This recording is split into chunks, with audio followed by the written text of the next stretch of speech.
The University of Evansville, the Masters of Science and Athletic Training program, we've developed the clinical immersive experiences, which enables our students to go off campus and to see something different. I got to live down in Florida, and I got to go every day and work whenever the athletic trainer worked, so it really gave me a feel of what their hours looked like and what it was actually like to work as an AT. One thing that stands apart with our program is the immersive placement, and to be honest, it's what brought me to UE. I think it's very unique and a lot of other schools just don't have it.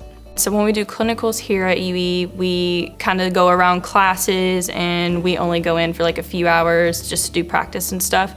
With the immersive, you're there all day when the athletic trainer's there.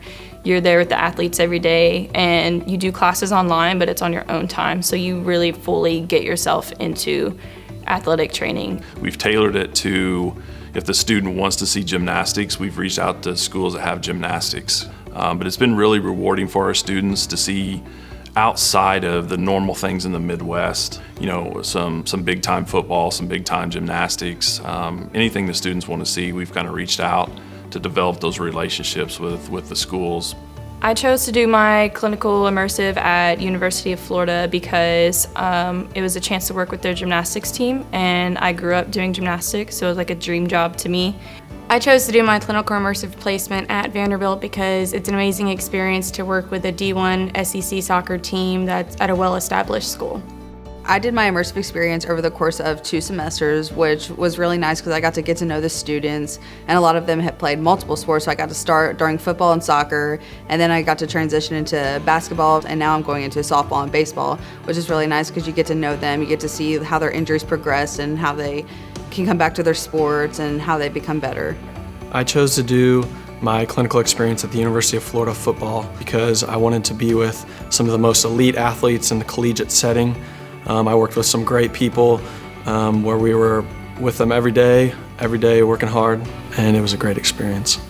I chose to do my clinical experience at Northwestern University because I know that they have very strong athletics. My clinical experience at Vanderbilt definitely showed me what it's like to be a full-time college athletic trainer and all the pros and cons that come with it. It was definitely a great experience. We were thrown right into the mix at Florida. They expected the highest level of education that we got here at Evansville to transfer over to the University of Florida. I would definitely recommend the program here at UE because it's a tight-knit group. The class sizes are smaller, so they're more personable with you, and the instructors and professors really want to see you succeed. If someone were thinking about coming to UE for athletic training, I would highly recommend it due to the class sizes being very small. My class alone only had 9 people, which means it was very hands-on. We got to know everyone in our class, which we all became very close. It really is a resume booster. You get to say that you've done all these things, and along with the immersive placement, you get to put that you worked with an SEC school on your resume. So when you're applying to jobs at the end of it, you stand out.